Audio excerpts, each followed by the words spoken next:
Hello, welcome to my vlog. আজ লক্ষ্মী পুজোর vlog নিয়ে চলে এসেছি।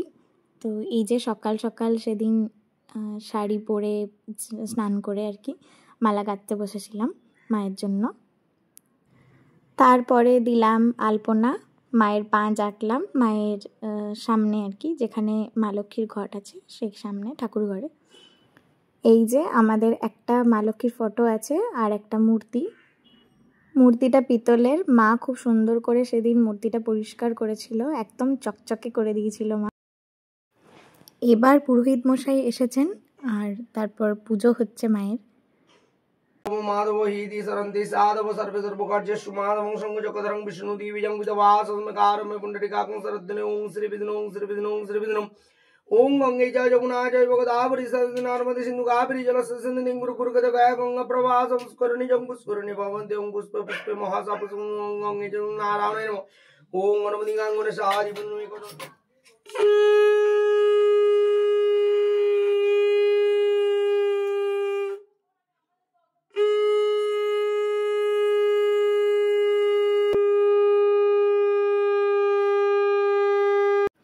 এবার পুজো আরতি সমস্ত কিছু শেষ হওয়ার পর মা আর আমি বসেছিলাম পাঁচালি পড়তে। মুক্ত তব গুণে আমি যাহা চাহো তাহা দিব, বলো এবে তুমি।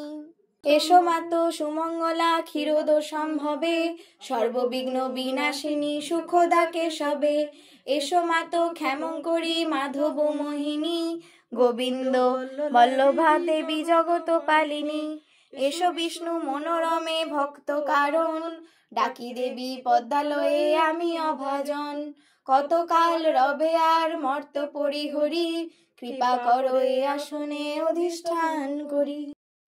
এবার আমরা চলে গেছিলাম আমাদের বাড়ির পাশে দুর্গা মন্দিরে, কারণ সেদিন মা দুর্গার অষ্টমঙ্গলা ছিল, তাই সেখানে পুজো হচ্ছিল আর আরতিও হয়েছে।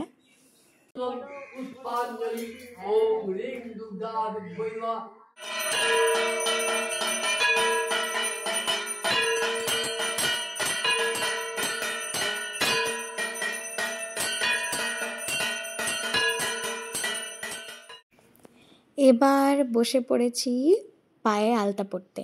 লক্ষ্মী পুজোর দিন আলতা পরতে হয়। আমাদের তো সন্ধেবেলা পুজো হয় না, কারণ বরাবরই আমাদের বাড়িতে দিনের বেলাতেই পুজো হয়। সন্ধেবেলা যে পুজোটা হয় কোজাগরি, সেই পুজোটা আমাদের বাড়িতে হয় না। তো তাই পুজোর পরেই আলতা পরছি আর কি, কারণ সকালবেলায় পড়ার সময় হয়নি আর তাড়াহুড়ো করে। এই যে দু পায়েই আলতা পরা হয়ে গেছে, আর তুলিটা যেহেতু সরু ছিল তাই গোটা পায়ে ছিটকে ছিটকে লেগেওছে, কি আর করা যাবে। Good evening. এখন বেরোবো একটা জেঠুর বাড়িতে, খুব বড় করে লক্ষ্মী পূজা হয়, তো সেখানে যাচ্ছি। তো এই যে মা আর আমি রেডি হয়ে ওয়েট করছিলাম টোটোর জন্য। তারপরে টোটো চলে এলো আর আমরা উঠে পড়লাম, আর তারপর চলে গেলাম আমাদের গন্তব্যে, মানে ওই জেঠুর বাড়িতে। একটু দূর আমাদের বাড়ির থেকে, বেশি না, 10-15 মিনিট লাগে আর কি। তো যাই হোক, পৌঁছে গেলাম। তো এই যে ঢুকে গেলাম গেটের মধ্যে দিয়ে, জেঠু দাঁড়িয়েছিল ওখানে, আর অপূর্ব লাইটের ডেকোরেশন করেছে। প্রত্যেক বাড়ি দারুণ ডেকোরেশন হয়, আর এবারেও আরও ভালো হয়েছে লাইটগুলো স্পেশালি। আর মায়ের মন্দিরটা তো অপূর্ব সাজিয়েছে।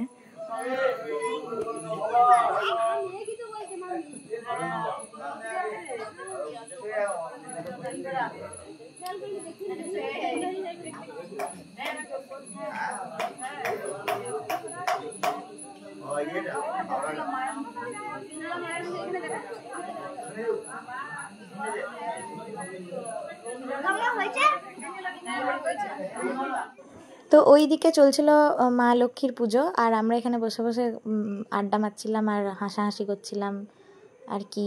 ও হলো আমার বোন প্রেরণা। লক্ষ্মী পুজোর দিনেই প্রত্যেকবার আমাদের দেখা হয় এখানে, কারণ ওর বাড়ি একদম এই বাড়িটার পাশে।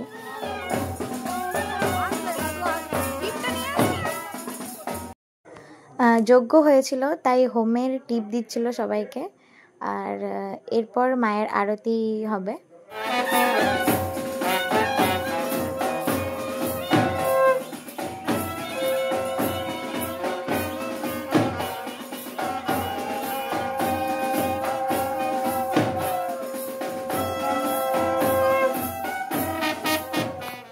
এই যে মায়ের আরতি পুজো সব কিছু শেষ হয়ে গেছে। তো এবার একটু ফাঁকা পেয়ে মন্দিরে উঠলাম আর কি। আর এতক্ষণ ভিড় ছিল খুব, তাই ওঠা হয়নি। মাকে দূর থেকেই প্রণাম করেছিলাম, এখন কাছ থেকে করলাম। এবার আমরা চলে যাব সোজা খাবার খেতে। তো এই যে আমাদের খাওয়াও অলমোস্ট শেষ, শুধু মিষ্টিটা বাকি। তো এবার খাওয়া দাওয়া শেষ করে সোজা চলে এলাম বাড়ি।